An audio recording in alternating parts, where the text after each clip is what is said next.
Well, good evening class. आज हम देखेंगे क्लास 10 का चैप्टर नंबर 1, जिसका नाम है chemical reactions and equations. So better know कि मैं आपको जान सकूं कि आप क्लास 9th पढ़ के आए हैं and you are enough mature to know the chemical reactions and equations. Clear? So हम स्टार्ट करते हैं इस चैप्टर को। पेज बाई पेज ही जाएंगे, but not through the NCERT model. मैंने आपके लिए ऑलरेडी स्लाइड्स बना रखे हैं। सो हम पहले स्लाइड पे देखते हैं। तो the world is a constant flux.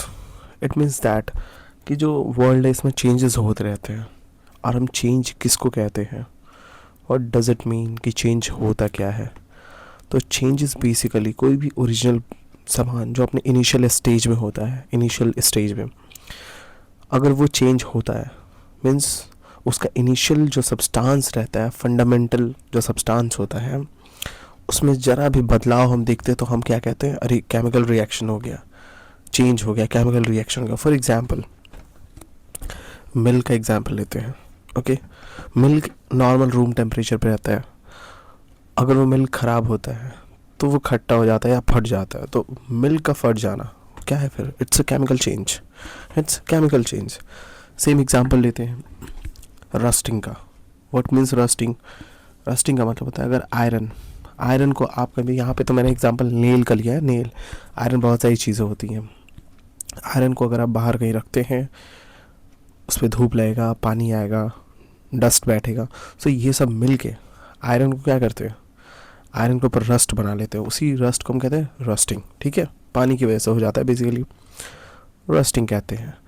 अब आयरन अपना फंडामेंटल जो इनिशियल सब्सटेंस था वो चेंज हो गया, तो हम यहाँ पे क्या कहेंगे? केमिकल चेंज हो गया।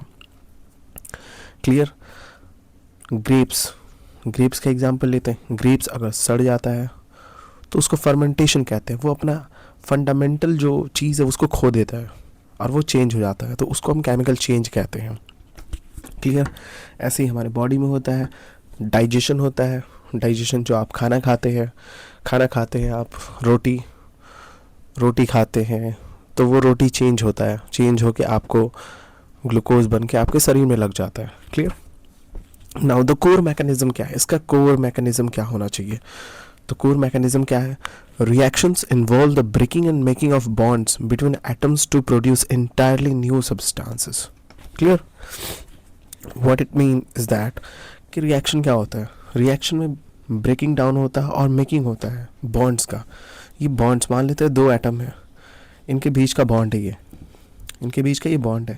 तो ये बॉन्ड क्या होता है? कभी ब्रेक होगा, ब्रेक होके एक अलग हो जाता है, या तो एक नया बॉन्ड बना लेता है किसी के साथ। इसी को कहते हैं कि रिएक्शन में बॉन्ड क्रिएट भी होते हैं और बॉन्ड ब्रेक भी होते हैं। Done? So moving to the next slide. हमने समझा world is in constant flux. Next slide पे आते हैं। कैसे केमिकल चेंज को कैसे डिटेक्ट करेंगे? हाउ डू यू नो कि केमिकल चेंज है? तो 4 प्राइमरी फिजिकल इंडिकेटर्स है। केमिकल फिजिकली आप देख सकते हैं, बता सकते हैं कि it goes through chemical reaction. Okay, कि इसमें केमिकल रिएक्शन हुए 4 तरीक़ों से। सिंपल है। Change in state. State 3 stage होते, तो 5 स्टेज है। स्टेट होते हैं 5। कितने? 5। सॉलिड, लिक्विड, गैस, और भी 2 होते हैं। बट आप नॉर्मली देखते हैं सॉलिड चेंज हो गया पाउडर में, ठीक है, केमिकल चेंज है। कलर का चेंज होना। कलर कैसे चेंज होता है? आयरन पर रस्टिंग होता है। आयरन पर अगर रस्ट हो गया तो आयरन का कलर चेंज हो जाएगा। गैस का निकलना, गैस का रिलीज़ होना, कहीं केमिकल कुछ रिएक्शन हो रहा है, वहाँ से गैस इवॉल्व हो रहा है। गैस भी इवॉल्व होते हैं रिएक्शंस में, आगे पढ़ेंगे हम। टेम्परेचर का बदलना, ये भी एक केमिकल रिएक्शन है। टेम्परेचर 2 तरीके से बदलता है। या तो कहीं केमिकल रिएक्शन होगा तो वहाँ से हीट रिलीज़ होगा, क्योंकि हीट रिलीज़ होगा। और कहीं केमिकल रिएक्शन ऐसा होगा जहाँ पे हीट एब्जॉर्व करेगा, वो इन्वायरमेंट को ठंडा कर देगा। तो टेम्परेचर में ऐसा होता है। Now the universal language of chemistry को समझते हैं। What is the universal language of chemistry? Universal language of chemistry क्या होता है?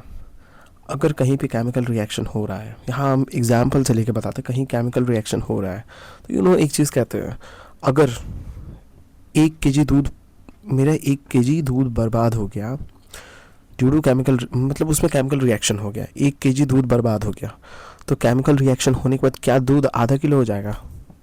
ऑब्वियस बात है नहीं, उसे 1 kg ही होना चाहिए। अगर वो आधा किलो हो जा रहा तो फिर प्रॉब्लम है।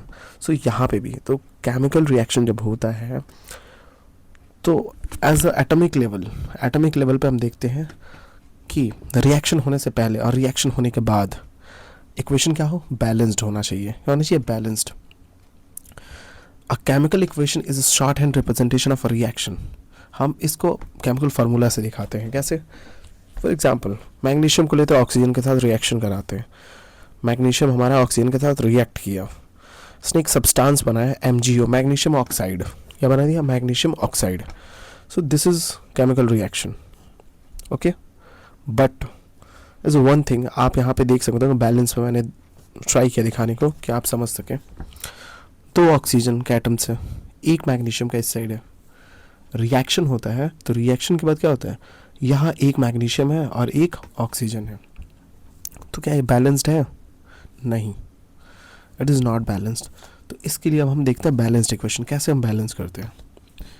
So same Mg + O2 2 MgO, but हम क्या करेंगे यहाँ पे 2 लगा देंगे, 2, this number balances the equation. हमें बैलेंस इक्वेशन में कुछ नहीं देखना, बस देखना है जितना एटम लेफ्ट हैंड साइड पे LHS पे है उतना ही एटम RHS पे होना चाहिए। Done? This should be clear in your mind. Clear? Don't think about too much. It's very easy. Equation ये बहुत हार्ड नहीं है, और जिनको मैथ्स नहीं पसंद है सो क्या ही कर सकते हैं, but it's very easy equation. इतना समझ में आ गया आपको? नेक्स्ट पेज पे चलते हैं। अब हम बैलेंस क्यों करते हैं? Why we need to do this. ये जो हमने किया, क्या ज़रूरत है बैलेंस करने का? क्यों बैलेंस ही क्यों करते हैं हम? क्यों ना छोड़ दें, जैसे रिएक्शन हो रहा है होने, तो क्या ज़रूरत क्या है बैलेंस का? बट बैलेंस का ज़रूरत है क्या? The law of conservation of mass, the law of conservation of, due to this law हमें ज़रूरत होता है ये बैलेंस करने का इक्वेशन। द लॉ क्या कहता है? मास can neither be created nor destroyed in a chemical reaction. किसी भी केमिकल रिएक्शन में मास ना कभी डिस्ट्रॉय किया जा सकता है और ना उसे बनाया जा सकता है। एक केमिकल रिएक्शन में ये एक इम्पॉर्टेंट लाइन है, आपको याद करना होगा। That's why we must equate every equation perfectly balanced. Okay, rule क्या कहता है? The total mass of element in the product must be exactly equal the total mass of element in the reactant. मैंने वही बताया कि product left hand side LHS क्या था? Product. LHS क्या था? प्रोडक्ट। और राइट हैंड साइड क्या था? राइट हैंड साइड क्या था आपका? एक साइड प्रोडक्ट और एक साइड आपका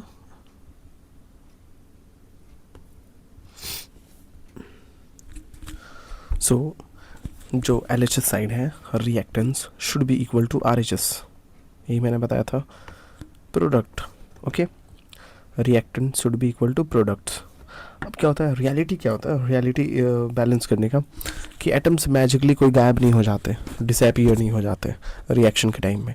दे सिंपली वो अपने आर्किटेक्ट, अंदर के आर्किटेक्ट को अरेंज कर लेते हैं किसी दूसरे तरीके से। फॉर एग्जांपल यहाँ देखिए, रिएक्शन से पहले 6 एटम्स थे, ओके, ऐसे अरेंज से नॉर्मलिस्ट। बट आफ्टर रिएक्शन प्रोडक्ट के टाइम पे आप देखिए वो बस अरेंज कर रहे हैं, खुद को अरेंज करेंगे। यहाँ रेड, एक और रेड हो जाना चाहिए यहाँ पे, that's why it's my mistake, don't worry. तो बस वो अरेंज हो जाते हैं, 6 एटम ही रहते हैं लेकिन। क्लियर? चलते हैं नेक्स्ट पेज पे।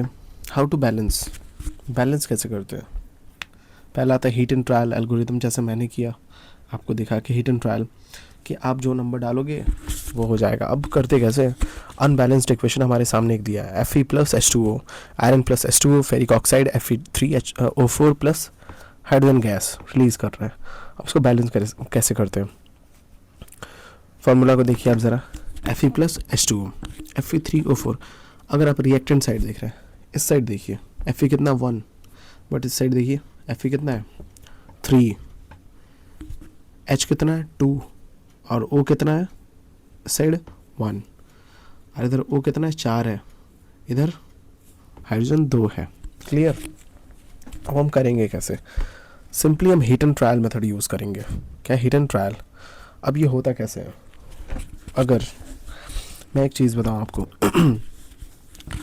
If I put 4 here, I put 4 here, मुझे पहले ओ को बैलेंस करते हैं, आई पुट जस्ट 4, तो अगर मैं 4 को यहाँ रख रहा हूँ तो इसमें क्या होता है 4 और 2 मल्टीप्लाई होते हैं, तो 4 2 से 8, तो यहाँ क्या हो गया 8 हाइड्रोजन का एटम हो गया 8, तो इधर भी 8 होने चाहिए, डन, 8 होने चाहिए। क्लियर। और यहाँ पे सिंगल ओ है, ओ के साथ कुछ नहीं यहाँ पे, तो ओ कितना हो गया 4 ओ हो गया, यहाँ 4 ओ बैलेंस्ड हो गया। बट यहाँ एच को देखिए, एच अभी भी 2 है यहाँ पे, तो यहाँ क्या करना पड़ेगा मुझे 4 लगाना पड़ेगा, तो 4 2 से 8, 8 यहाँ पे हाइड्रोजन हो गया, 4 ऑक्सीजन बैलेंस्ड हो गया। बट Fe कितना है 3, इधर 3 है, तो मुझे इधर इस साइड 3 लगाने का जरूरत नहीं है, रिएक्टेंट में या 3 लगा दीजिए, पुट 3, सिंपल, आपका इक्वेशन बैलेंस हो गया। 3 Fe यहाँ, 8 हाइड्रोजन यहाँ, ऑक्सीजन कितना है यहाँ पे 4 ऑक्सीजन, ये 4 सब में लगा है इस पूरे में, तो 4 ऑक्सीजन एंड 4 ऑक्सीजन। क्लियर। सो यहाँ हमारा बैलेंस्ड इक्वेशन हो गया। समझ में नहीं आया तो आप please you can comment down, I can explain. Done. So अभी मैं रुकूँ कि let's move to the another page, so we shall move, I think समझ में आ गया होगा। मेकिंग इक्वेशंस इन्फॉर्मेटिव, अगर आप इक्वेशन लिख रहे हो, ठीक है, क्योंकि you are starting with chemistry, तो इक्वेशंस में बहुत ज़रूरी है कि आप इक्वेशन में फिजिकल स्टेट का सिंबल्स भी डालो। जैसे फिजिकल स्टेट क्या क्या होता है, सॉलिड, लिक्विड, गैसियस और एक्वस, ये इंपॉर्टेंट है डालना। अगर आप इसको डाल रहे हो तो it should be very good for you. S means क्या होता है, सॉलिड को दिखा रहे हैं आप रिएक्शन में दिखा रहे हैं कि कौन सा सब्सटेंस क्या सॉलिड स्टेट में है, कौन सा गैसियस स्टेट में है, कौन सा लिक्विड स्टेट में है और कौन सा एक्वस स्टेट में है। क्लियर। नाउ वेरी इंपॉर्टेंट, अगर कैटलिस्ट पता हो तो catalyst means just live it, catalyst I will explain in another page. यहाँ समझ में आ गया। अगर आप यहाँ पे एग्जाम्पल देखिए, एग्जाम्पल में क्या लिखा हुआ है, एग्जाम्पल में 3Fe किस में सॉलिड स्टेट में है, H2O किस में गैसियस स्टेट में है, तो Fe3O4 क्या हो गया सॉलिड स्टेट में हो गया और H2 गैसियस स्टेट में हो गया। तो आपको यहाँ से एक चीज़ आइडिया लग रहा होगा कि यहाँ पे गैस का निकल रहा है H2 रिलीज हो जाएगा, ओके, हाइड्रोजन गैस बाहर निकलेगा इस कंडीशन में। नाउ और द रिएक्शन टैक्सोनॉमी, वैसे रिएक्शन टैक्सोनॉमी आप मत पढ़िए, आप पढ़िए types of reaction, chemical reactions के नेम पढ़ने। अब 5 रिएक्शंस होते हैं, बेसिकली 5 रिएक्शंस। सिंपल वे में मैंने समझाया, कोई एग्जाम्पल अभी नहीं दिया इसमें, एकदम सिंपलेस्ट वे। कॉम्बिनेशन होता क्या है, फर्स्ट ऑफ ऑल कंबाइन, किसी को जोड़ते हैं हम, तो ऑब्वियस सा बात है 2 सब्सटेंस मिलके एक बना रहे हैं प्रोडक्ट, तो वो क्या होगा, वो क्या हो गया combination reaction. Clear. 2 or more become 1, 2 ही नहीं 2 से ज़्यादा भी हो सकते हैं, 1 2 3 जो भी, वो मिला के एक प्रोडक्ट बनाएंगे। पता है डीकॉम्पोजिशन का मतलब क्या होता है, 1 ब्रेक्स इनटू, डीकॉम्पोजिशन क्या होता है, एक सब्सटेंस रहेगा, एक सब्सटेंस वो टूट के बहुत सारे में हो जाएगा, 2 या 2 से ज़्यादा में। Next one displacement, third one is displacement में क्या होगा, 2 सब्सटेंस रहेंगे जिनमें से एक सब्सटेंस जो रहेगा वो दूसरे वाले को हटा देगा और वो उसके जगह जाके बैठ जाएगा। और आप प्रोडक्ट में देख सकते हैं ए रिएक्ट कर रहा है BC के साथ, और ए क्या किया, B को हटा दिया, C के साथ बैठ गया यहाँ पे, अब B अकेला हो गया, फिर डन। तो ऑब्वियस सा बात है जो स्ट्रांग होता है वो वीक को हटा देता है। तो आपको इसमें कौन स्ट्रांग लगा? ए स्ट्रांग है बी से, सो स्ट्रांगर एलिमेंट वीकर एलिमेंट को किक आउट कर देगा, मीन्स मार देगा। डन। अब आता है डबल डिस्प्लेसमेंट रिएक्शन। इसमें क्या होगा? Double display swap places, swapping होगा बेसिकली, स्वैप करेंगे एक दूसरे से। ए भी जो है सी डी के साथ स्वैप करेगा। अब ए आ जाएगा डी के साथ एंड बी आ जाएगा सी के साथ, तो ए डी यहाँ बन गया और सी भी बन गया। Done. Important one is redox reaction. Redox reaction क्या होता है इसको और एक्सप्लेन करेंगे। इसमें होता है oxidation and reduction. Oxidation and reduction, transfer of oxygen और हाइड्रोजन। सिंपल वे में ऑक्सीजन का ट्रांसफ़र और हाइड्रोजन का ट्रांसफ़र को ही हम कहते हैं redox reaction. Done. Now moving to the next page, combination reaction क्या होता है? What is combination reaction? तो देखते हैं।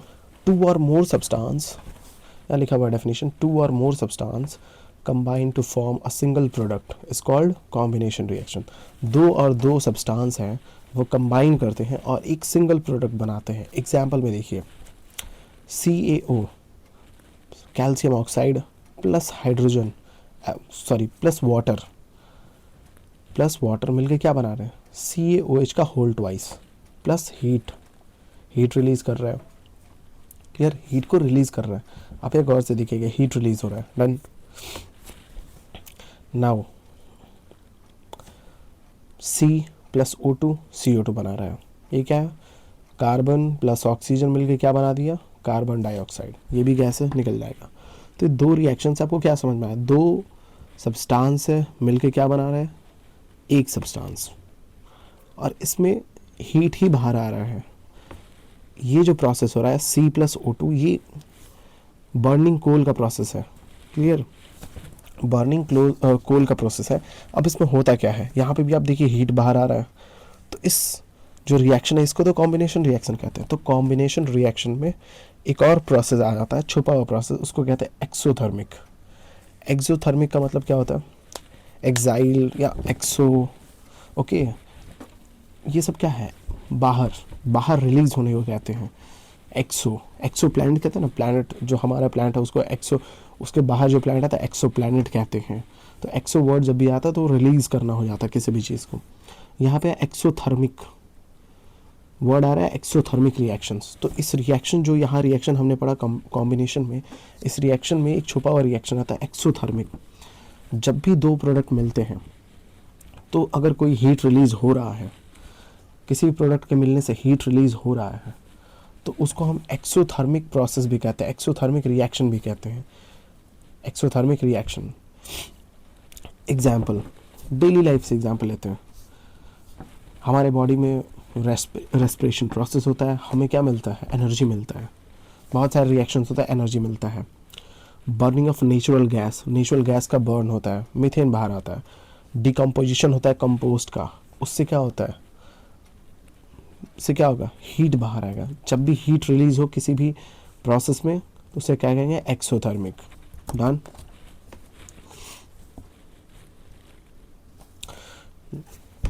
Are you getting my points? कि मैं और एग्जांपल दे दूँ। एक एग्जांपल मैंने जैसे दिया, रेस्पिरेशन इन आवर बॉडी। हमारे बॉडी में रेस्पिरेशन होता है, प्रोसेस होता है। रेस्पिरेशन में हमें एनर्जी मिलता है। सेल्यूलर लेवल पे आप जाते हैं बॉडी में तो क्या होता है? आप पढ़े होंगे C6H12O6 ग्लूकोज है ये। सॉरी फॉर दिस राइटिंग, क्योंकि मैं लिख नहीं पा रहा हूँ इस पर। C6H12O6 ये रिएक्ट करता है। किससे रिएक्शन मिलेगा? ऑक्सीजन से, जो हम थ्रू लंग्स अपने लेते हैं बॉडी में, ऑक्सीजन से रिएक्ट करता है। तो ये क्या निकालता है? ये बाहर निकालता है आपका CO2 बाहर आएगा, प्लस CO2 के साथ क्या आएगा? H2O बाहर आएगा, प्लस हमारा एनर्जी। आपने ये छोटे क्लासेस में पढ़ा है। So energy is in the form of heat. Obvious बात है, हीट बाहर आता है भाई। सो ये रिएक्शन हमारे बॉडी में हो रहा है, तो हमारे बॉडी में एक्सोथर्मिक भी रिएक्शन होते हैं। बर्निंग ऑफ नेचुरल गैस का बर्न होना होता है। ठीक है, कैसे? CH4 मीथेन को बर्न करिए आप इन द प्रेजेंस। कोई भी चीज़ बर्न होता है in the presence of oxygen. हर एक चीज़ बर्न होगा किसके प्रेजेंस में? ऑक्सीजन के प्रेजेंस में। तो इन the presence of oxygen CH4 means methane burn होता है और वो CO2 H2O और हीट रिलीज करता है। मेन क्या है, हीट रिलीज करता है। तो जहाँ पे हीट रिलीज होता है उसे क्या कहते हैं हम, exothermic. Clear. Now moving to the next point, decomposition. Decomposition reaction क्या कहेंगे, डीकम्पोजिशन रिएक्शन क्या होता है, अभी मैंने आपको कुछ देर पहले बताया, अ सिंगल रिएक्टेंट, एक सिंगल रिएक्टेंट होगा और वो 2-4 में टूट जाएगा भाई, 2-4 में टूट जाएगा। तो आप खुद बताओ, कोई भी चीज़ एक सिंगल है, रखा हुआ है, तो क्या ऐसे ही टूट जाएगा without giving energy, without giving heat? So we need to give heat. क्या होगा, हमें उसे कुछ देना होगा, कुछ इनपुट चाहिए एनर्जी का टू ब्रेक देयर बॉन्ड्स, तब वो टूटेगा। तो क्या होगा, 3 प्रोडक्ट बनेंगे उसके, 2-3 प्रोडक्ट बन ही जाएंगे। So in this we are using heat from outside, हम बाहर से हीट ले रहे हैं। क्या लेंगे, बाहर से हीट लेंगे, बाहर हीट देंगे नहीं, इन्वायरमेंट को हीट नहीं देंगे, इन्वायरमेंट से हीट लेंगे और देन ब्रेक डाउन होगा हमारा इसका डिकम्पोजिशन रिएक्शन। सो इसमें क्या है, लाइमस्टोन ब्रेकडाउन आप देखें, CaCO3 calcium carbonate, calcium oxide में ब्रेक हो रहा है हीट जब इसको मिल रहा है तो, और CO2 में रिलीज हो रहा है CO2। अब आता है फेरस सल्फेट का ब्रेकडाउन देखते हैं। ये रिएक्शंस आपको याद होने चाहिए, डिकम्पोजिशन रिएक्शन है। मैंने 2 एग्जांपल बता रहा हूँ, लाइमस्टोन का ब्रेकडाउन और फिर चूना पत्थर का ब्रेकडाउन, CaCO3 जिसे कहते हैं। अब आते हैं फेरस सल्फेट FeSO4। FeSO4 को क्या कहते हैं, फेरस सल्फेट। फेरस सल्फेट को अगर आप हीट देते हो, Fe2O3 SO2 एंड SO3 इन चीज़ में रिलीज करता है, इन तीनों फॉर्म में। Clear, done. Is there anything left inside? No. Now decomposition reaction, what is, last हमने पढ़ा डीकम्पोजिशन रिएक्शन ही पढ़ा, फिर अभी हम आगे चलते हैं डीकम्पोजिशन रिएक्शन। इसमें 2 चीज़ देखते हैं हम। सो कैसे हीट लेते हैं हम, हीट का मतलब क्या होता है, we get energy from outside and breaking the substance into 2 or मोर। ये हमारा मोटिव है कि हमें बाहर से लेना है। कैसे हम ले सकते हैं, हम एनर्जी कहाँ से लेते हैं, तो एनर्जी कहाँ से, पहला इलेक्ट्रिसिटी से लेंगे। तो इलेक्ट्रिसिटी से अगर एनर्जी लेके हम किसी सब्सटेंस को ब्रेक डाउन करेंगे इनटू 2 पार्ट्स, तो हम उसको क्या कहेंगे, उसको डीकम्पोजिशन रिएक्शन में हम उसको कहेंगे इलेक्ट्रोलाइटिक डीकम्पोजिशन, क्योंकि इलेक्ट्रिसिटी ले रहे हैं यहाँ पे। क्या ले रहे हैं, इलेक्ट्रिसिटी से हम ब्रेक डाउन कर रहे हैं। एनर्जी हमारा क्या होगा, electricity in the form of heat, basically in the form of heat. So electrolytic decomposition हो रहा है इलेक्ट्रिसिटी। क्या तोड़ रहे हैं हम, वाटर को तोड़ेंगे, H2O को, जो कि लिक्विड फॉर्म में है। इलेक्ट्रिसिटी दी है इसको, तो H2O टूट गया, H2 गैस में और O2 में, दोनों गैस के फॉर्म में टूट के बाहर निकल गया। क्लियर, यहाँ आपको दिखा रखा है। नाउ अब हम क्या लेते हैं, सनलाइट से। सनलाइट भी तो एनर्जी है, it's a natural source on earth. The single natural source on earth is sunlight, sun ultimate source of energy. तो सनलाइट लेते हैं। अब किस में, अगर सनलाइट से हम किसी भी एलिमेंट को, तो किसी भी कॉम्पोजिशन को ब्रेक डाउन करते हैं इनटू 2, उसे हम क्या कहेंगे, photolytic decomposition, photolytic using sunlight. तो AgCl, सिल्वर क्लोराइड कहते हैं इसे, सिल्वर क्लोराइड। AgCl को अगर हम सनलाइट देते हैं, ये टूट जाता है Ag में और Cl में। Ag हमारा सॉलिड हो जाता है, Cl क्या हो जाता है, गैस हो जाता है। क्लियर। अब यहाँ आपने एक चीज़ पढ़ा कि अभी इससे पहले वाले में क्या था, इससे पहले वाले में क्या था, हीट दे रहा था बाहर, हीट को बाहर रिलीज़ कर रहा था। अब इसमें क्या, आपको हीट लेना पड़ रहा है बाहर से, हीट लीजिएगा तो जाके ब्रेक डाउन हो रहा है। तो हीट जब लेते हैं बाहर से, कभी भी हम अगर एक सब्सटेंस यहाँ पे है, फॉर एग्जांपल हम इन्वायरमेंट से हीट ले रहे हैं, बस ये याद करने के लिए, इन्वायरमेंट से हीट ले रहे हैं, तो हीट लेने के बाद यहाँ पे क्या हो जाएगा, टेम्परेचर डाउन हो जाएगा, थोड़ा सा कूल सा फील होगा, डाउन को, बस ये याद करने के लिए प्रोसेस है। इसे कहेंगे एंडोथर्मिक रिएक्शंस। क्या कहेंगे, एंडोथर्मिक। एंडोथर्मिक क्या करता है, हीट, लाइट और इलेक्ट्रिसिटी ये एब्जॉर्व कर लेता है, मतलब एनर्जी को खींचता है, एब्जॉर्व करता है। तो इन सारे रिएक्शंस को हम कहते हैं एंडोथर्मिक रिएक्शंस। आपको कुछ आइडिया लगा। कॉम्बिनेशन में क्या था, एक्सोथर्मिक। कंबाइन कर रहे थे यहाँ पे, तो क्या हो रहा था, हीट रिलीज हो रहा था, बट डीकम्पोजिशन में क्या हो रहा है, हीट को लेना पड़ रहा है, और हीट लेंगे तो क्या होगा, हीट लेंगे, एब्जॉर्व कर रहे थे यहाँ पे, तो ये होगा एंडोथर्मिक। एग्जैक्ट अपोजिट होता है एक्सोथर्मिक का ये। क्लियर? नाउ आपको समझ में आ गया, पहला कॉम्बिनेशन रिएक्शन, दूसरा decomposition reaction, third one is displacement. Third one is displacement. अब डिस्प्लेसमेंट में क्या होता है, डिस्प्लेस करेगा मीन्स जगह चेंज करेगा। दूसरे का अ मोर रिएक्टिव, मैंने बताया था ना, एक ज़्यादा रिएक्टिव एलिमेंट होगा, वो डिस्प्लेस करेगा लेस रिएक्टिव को, और एक नया कंपाउंड बना देगा, एक नया कंपाउंड फॉर्म करेगा। इसमें बुक में क्या है, आयरन नेल एक्सपेरिमेंट है। आयरन नेल को डिप किया गया, कहाँ पे, iron nail dipped in a blue copper sulphate turns brownish. Iron nail को लिया गया, आयरन का नेल है Fe, Fe का नेल है, Fe डन। Fe को कॉपर सल्फेट सॉल्यूशन में डाला गया, CuSO4 का सॉल्यूशन है, किसका सॉल्यूशन है, CuSO4, CuSO4 का ये सॉल्यूशन है, इसमें आयरन को डाला गया। क्या होता है, iron is more reactive than copper, iron is more reactive than copper. तो आयरन क्या है, Fe क्या है, ज़्यादा रिएक्टिव है कॉपर से। क्लियर? तो ये आप रिएक्शन होने के बाद देख सकते हैं, आयरन क्या करता है, कॉपर को डिस्प्लेस करके उसकी जगह आके बैठ जाता है, तो ये सॉल्यूशन क्या हो जाता है, FeSO4, और कॉपर बाहर हो जाता है, Cu बाहर हो गया। सो इन दिस आपको समझ में आया, iron is more reactive than copper. Now एक और रिएक्शन देख लेते हैं, एक और इक्वेशन देख ही लेते हैं, Zn प्लस CuSO4। जिंक को डाला गया किसमें, जिंक को डाला गया CuSO4 के सॉल्यूशन में, सेम सॉल्यूशन बट जिंक को डालते हैं। तो जिंक भी क्या करता है, जिंक भी कॉपर को डिस्प्लेस कर देता है और ZnSO4 बना देता है, और कॉपर फिर से बाहर निकल जाता है। तो इसमें भी क्या पता चला कि zinc is more reactive than copper. अब हम क्या चेक करेंगे, एंड हम चेक करेंगे इसके बाद कि who is more in zinc and iron. तो आपको इस वाला डिस्प्लेसमेंट रिएक्शन समझ में आ गया, आ ही गया होगा, इतना तोड़ के समझा रहा हूँ, आ जाना चाहिए। Double displacement reaction, this one is bigger and very easy. Double displacement, इसमें एक वर्ड आएगा precipitation, precipitation. Double displacement reaction में प्रेसिपिटेशन बनेगा, सॉलिड सब्सटेंस बनेगा, इसको हम कहते हैं सॉलिड सब्सटेंस बनेगा।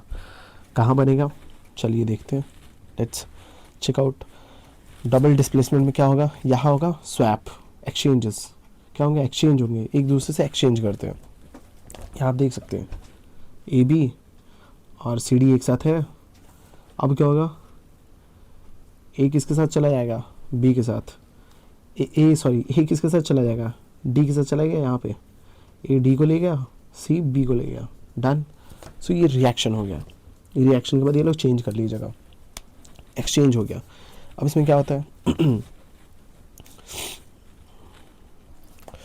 सो प्रेसिपिटेशन रिएक्शन क्या होता है, डबल डिस्प्लेसमेंट में ही आता है आपकी क्लास में। सो कोई भी रिएक्शन, एनी रिएक्शन, जो भी कोई भी रिएक्शन हो रहा है, वो प्रेसिपिटेट कब फॉर्म करता है, जब अचानक से क्या होगा ना, लिक्विड का रिएक्शन हो रहा है, दो लिक्विड सॉल्यूशन का रिएक्शन हो रहा है, और उस रिएक्शन में सडनली एक सॉलिड सब्सटेंस फॉर्म हो जा रहा है। सडनली क्या हो रहा है, सॉलिड सब्सटेंस आ जा रहा है जो कि इनसॉल्युबल है, उसमें इनसॉल्युबल है, तो उसे हम क्या कहेंगे, प्रेसिपिटेट कहेंगे। क्या कहेंगे, प्रेसिपिटेट। अब ये रियल लाइफ में एग्जांपल कैसे है आपको मैं बता दूं। रियल लाइफ में फॉर एग्जांपल, रियल लाइफ में आप क्या देख रहे हैं, किडनी स्टोन का फॉर्मेशन होना। क्या होता है, किडनी स्टोन कैसे बन जाता है, किडनी स्टोन कभी सोचा आपने, किडनी स्टोन कैसे बनता है। कैल्शियम आयंस जो होते हैं ना बॉडी में, कैल्शियम के आयंस जो होते हैं वो बॉडी में, वो ऑक्सैलिक एसिड से, जो फूड में मिलता है ऑक्सैलिक एसिड, उससे रिएक्ट कर जाते हैं, और रिएक्शन होने के बाद वो एक प्रेसिपिटेट बनाते हैं, ऑक्सलेट, कैल्शियम ऑक्सलेट बनाते हैं। ओके, वो प्राइमरी चीज़ होता है किस चीज़ का, किडनी स्टोन का।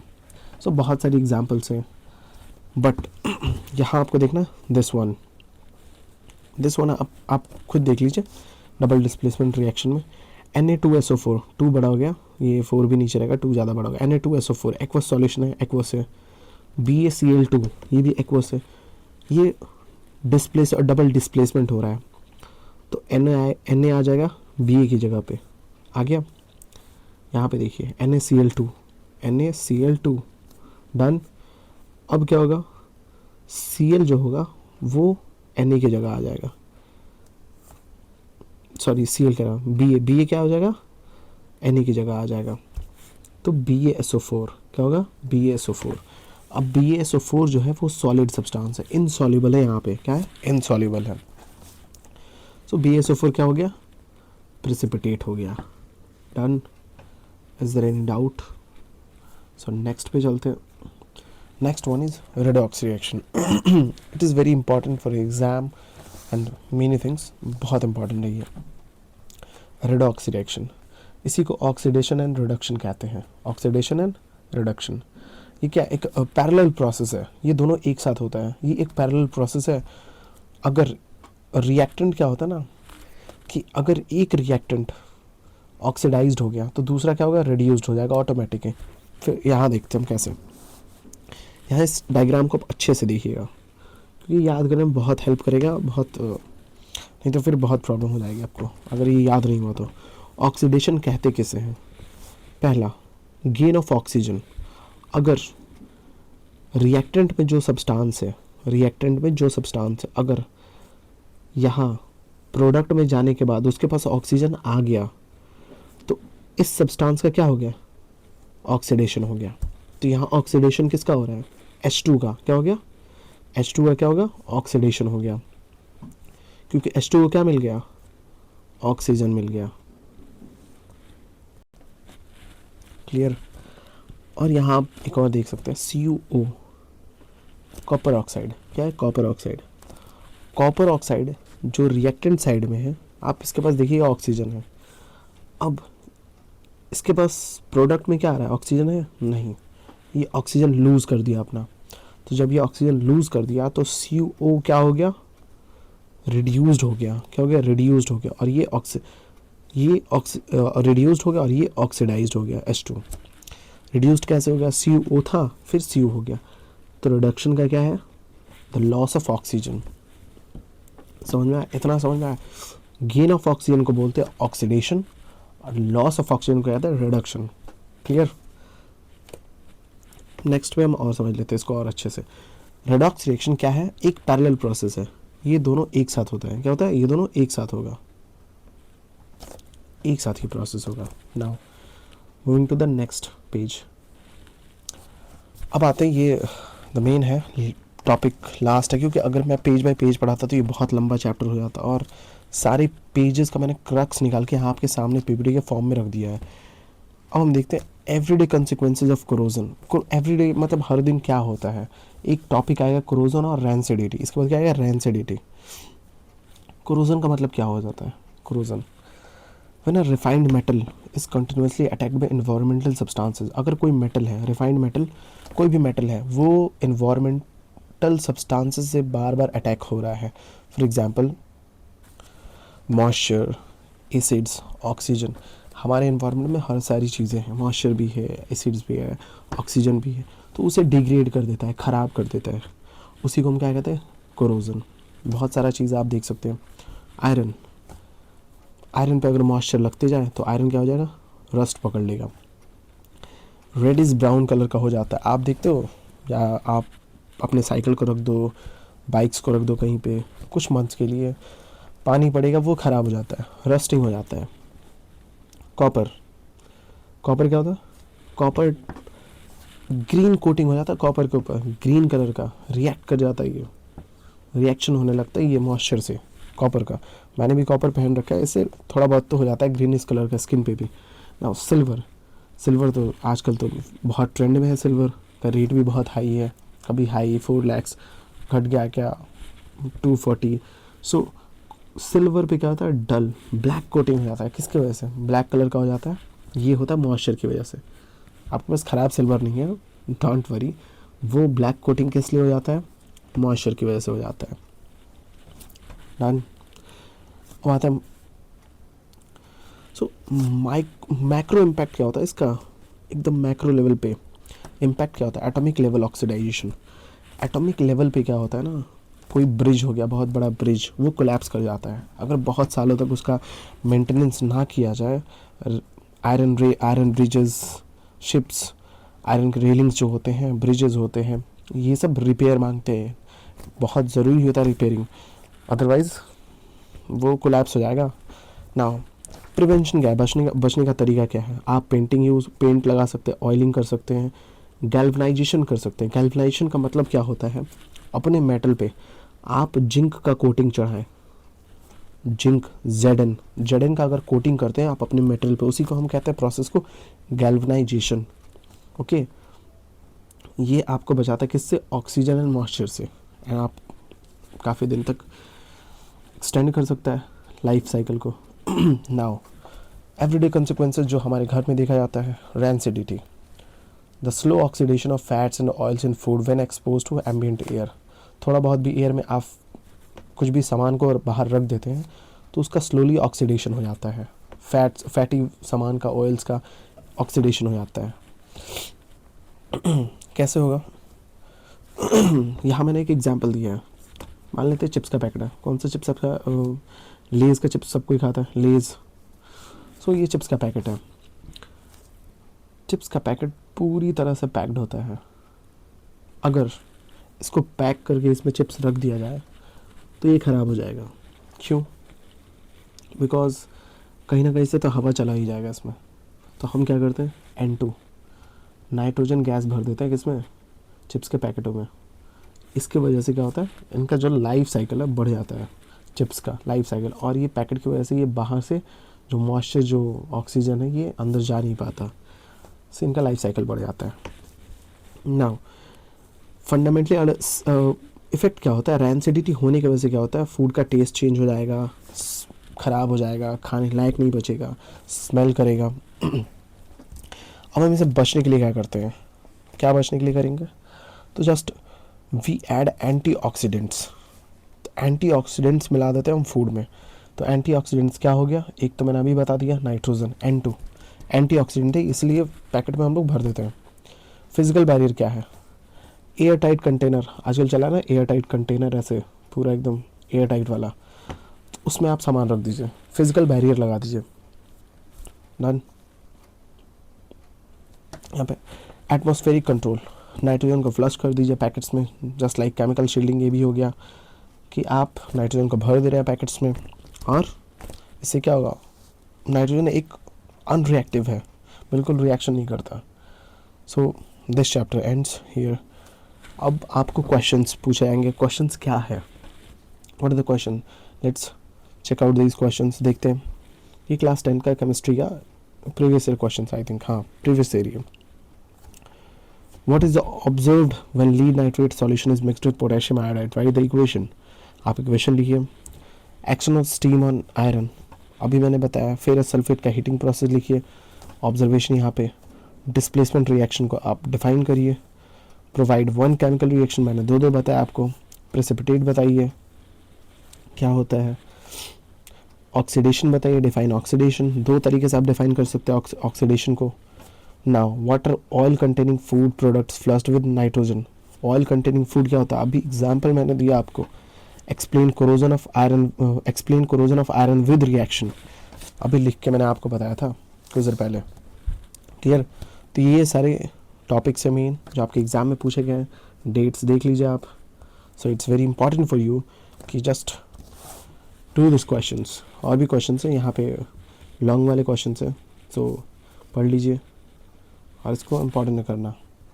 नाउ मिलते हैं next chapter, acid base and salt. Thank you so much. Please subscribe and like this video.